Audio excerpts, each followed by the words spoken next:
Hello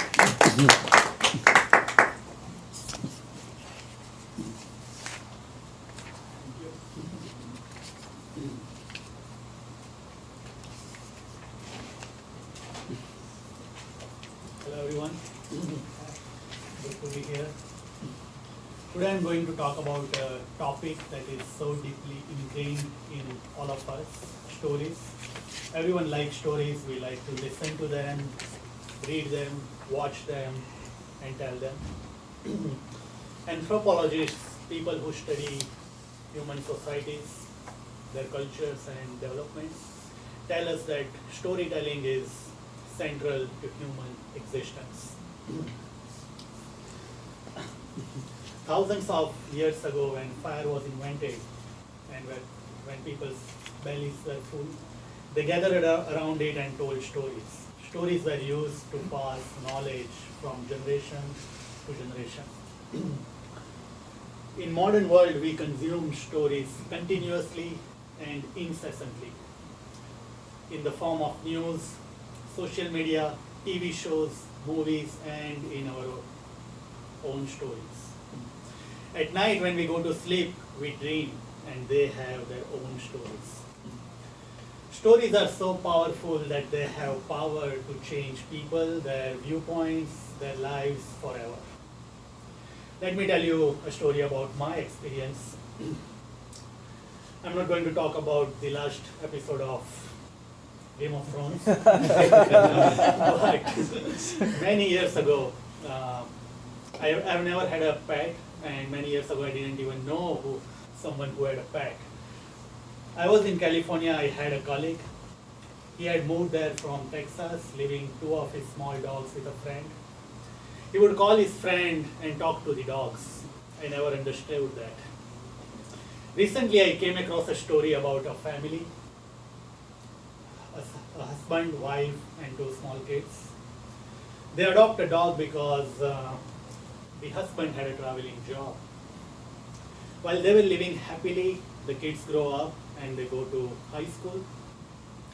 One day the daughter finds out that her father had been having an affair for many years.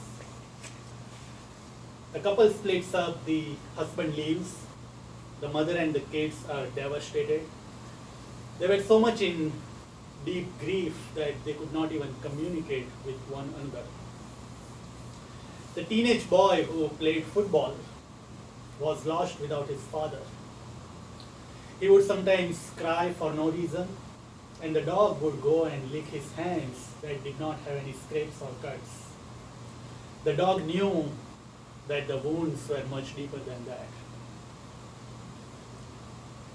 The elder daughter, who had gone off to college, one day she steps off a plane in a disheveled state, looking like a homeless person. She was assaulted at her college in the worst possible way a woman can be attacked. She was also in depression. At that time, the dog would curl up with her for hours and hours every day to comfort her and ease her pain. Time goes by, the kids go back to college, the mother grows old, she becomes alone. At that time, the dog would provide her comfort that only a family member can provide. The dog, whose name was Max, was a stabilizing force in their family.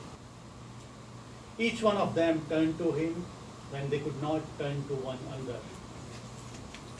It took me 15 minutes to read that story, but it changed my viewpoint of pets forever.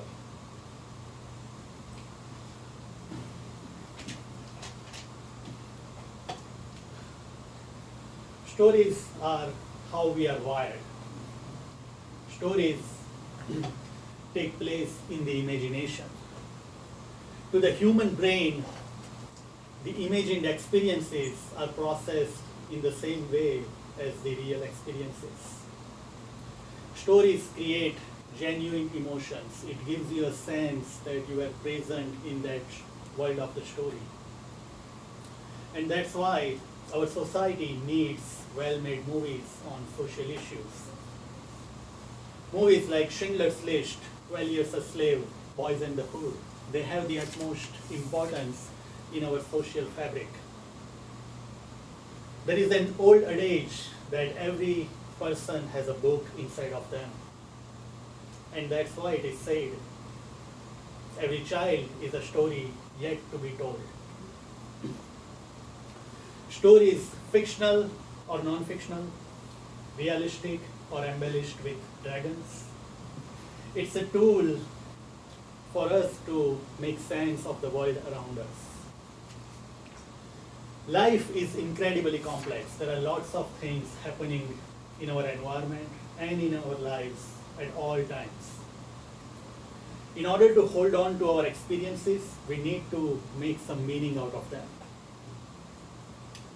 And the way we do that is we structure our lives in stories. Stories are life, and life is stories.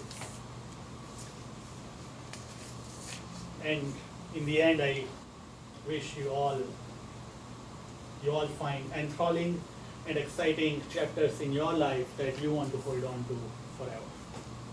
Thank you all.